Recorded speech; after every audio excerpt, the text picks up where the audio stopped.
Good morning. Good morning from Bali, Indonesia. Oh, it's a beautiful, cool morning here. And I think I have something interesting to talk about this morning. I had a conversation with my cousin yesterday, and I'm not quite sure how I want to navigate this conversation today, this chat, this video. But you'll be along for the ride. So,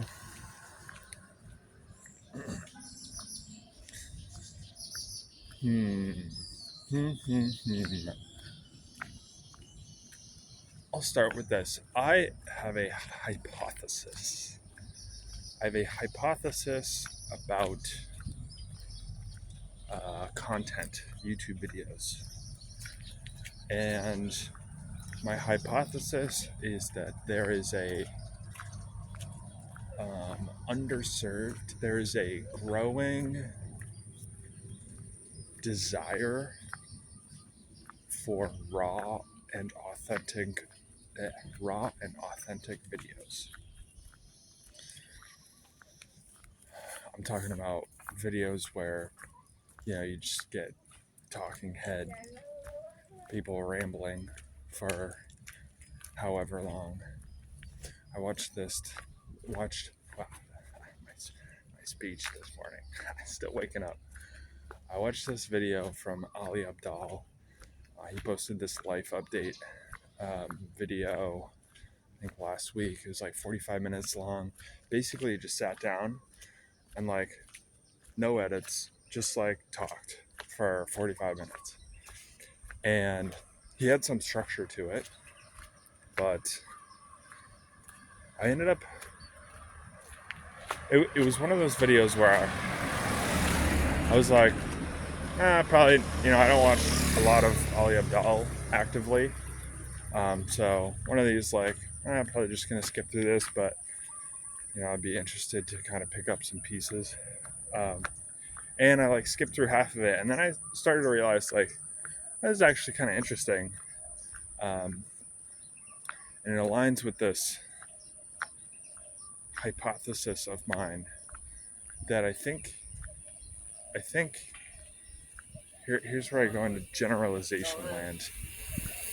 I think YouTube, the space of YouTube, has gone too far into the edited, algorithmic type videos, where it's everything is like a blog post, the 10 ways to whatever, 10 ways to X, 7 ways to get more followers.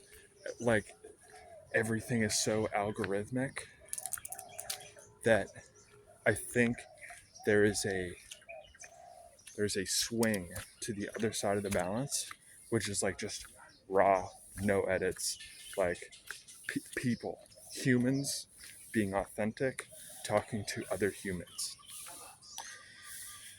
And so this Ali Abdaal video reminded me of this.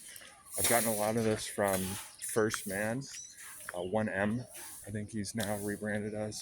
I don't watch a ton of his content, but there was one a couple weeks ago where he basically just documented. It was an hour and a half long. He dropped into this kind of depression rut, and he was actively documenting himself out of it. And that was really, really interesting to watch. Again, I didn't actively watch the entire thing, but I skipped around, and I was like I appreciate this, the authenticity, the rawness, and then a lot of Hamza's unfiltered channel videos, those. I think those were the spark for me. That's how I got into Hamza, is his like unfiltered channel, just like him sitting there speaking, no edits. And so these, I've been slowly building up my pile of evidence, but that's at least my hypothesis. And then I wanted to talk about speaking on camera. And hello doggos. Because I was speaking with my cousin and saying how I have been doing these daily videos every morning on my walk and posting it, and she mentioned how like vulnerable that is. And I wanted to share a little bit more about like my response to her, because I thought it was interesting.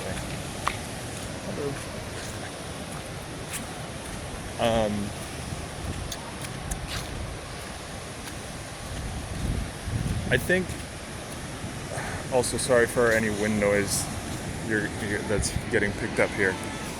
Try to make this brief. Actually, no promises.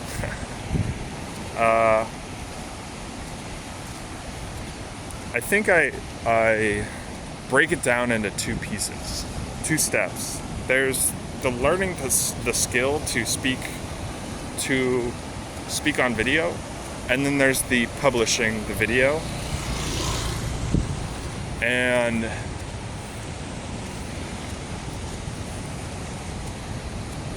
I will, forgive me, but for the next section of the video, I want to try to help you, if you're listening to this, interested in getting started or interested in speaking on video.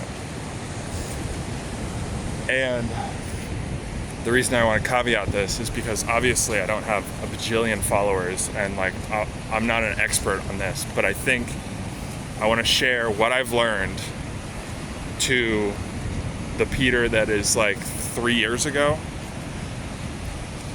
And just like that, like one rung below. I'm on like rung 2 of the ladder. I'm gonna share to rung 1. What I've found is back in 2020, I started with this monthly habit where every morning I would go on a walk, and then I would come back and I would set up my tripod and my camera, and I would point it to my couch. And for 5 minutes, I literally set a timer for 5 minutes. I hit record, I sat down on the couch, and I just talked about anything. And here's the kicker. I didn't post a single one. And how many videos did I make? 267. 267 videos that never have seen the light of day, of me sitting on my couch with a timer for 5 minutes, talking into it. 267. It still blows my mind. I had to go look up the number. And so I think there's a tendency to be like, oh, I'm not as confident on camera. And the other thing I wanted to say, this whole like I'm on rung 2 is like, I'm not perfect at all, but I feel comfortable here. And there are people out there that don't feel comfortable doing something like this. And so there's still so much I need to improve upon. I want to make that clear, that I'm not perfect, but I want to share the fact that I've been able to become comfortable in this space. And I think it is a testament to producing and building the skill and habit that came with making 267 videos that never saw the light of day. Never even thought about well, I did think about publishing them, but I didn't. And so I think this is one of those, like, if you're looking to be more comfortable on camera, and also, like, this is so context dependent. Like, I'm very comfortable talking to my phone, but I think if I get into a situation where I'm talking to a camera, like sitting down, that might be different. Oh boy, we got a dog fight here.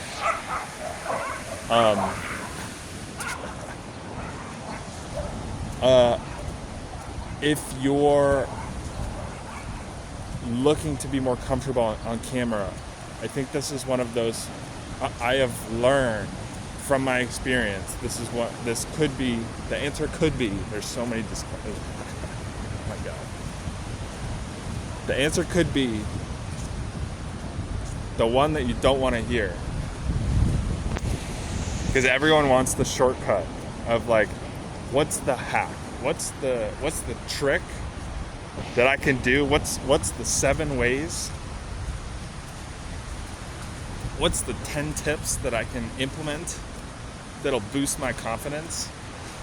And my answer is, the 10 tips is make 267 videos that never see the light of day every day for 2/3 of a year. Show up. And I can almost guarantee you will feel more comfortable talking to a camera.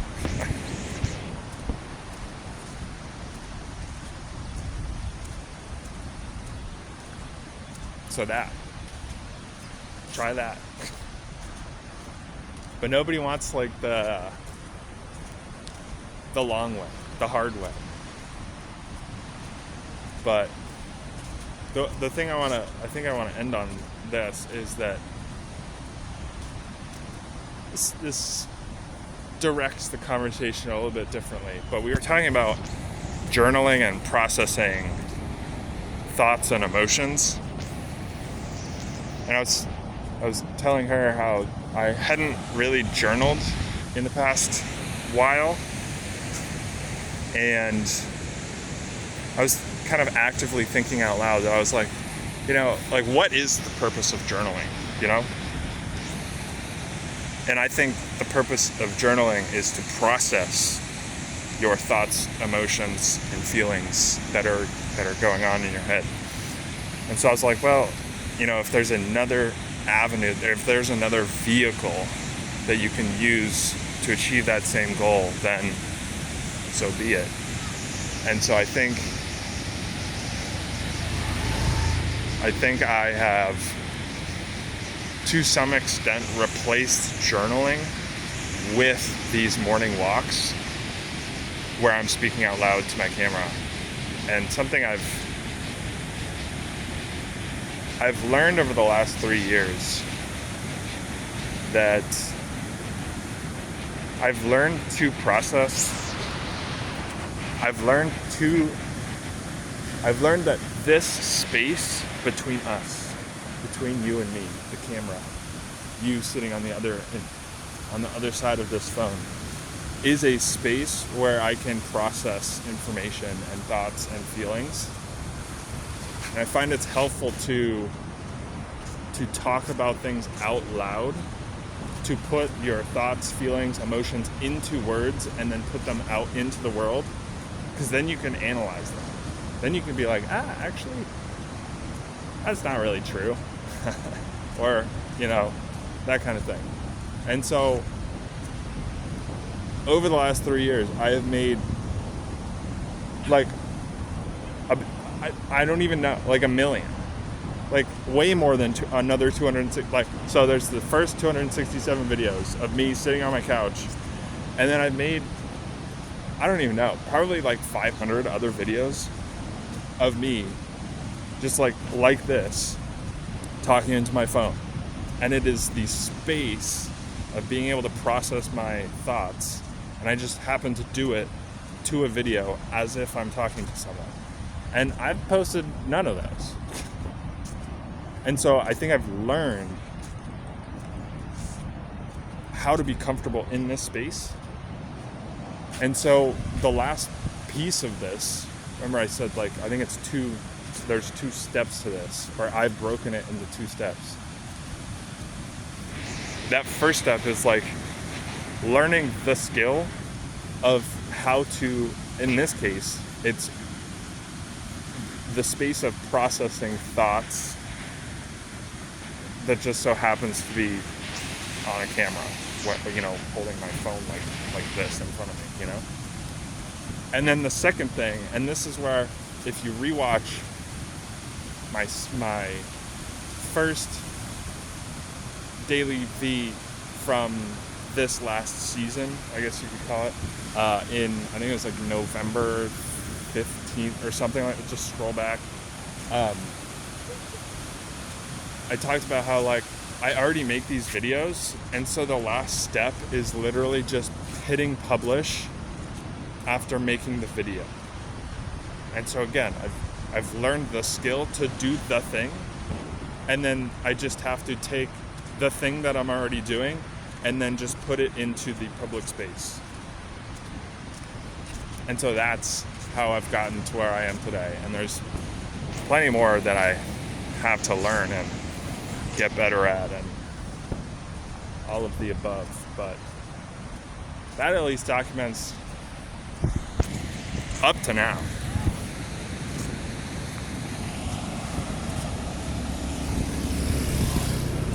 See you tomorrow.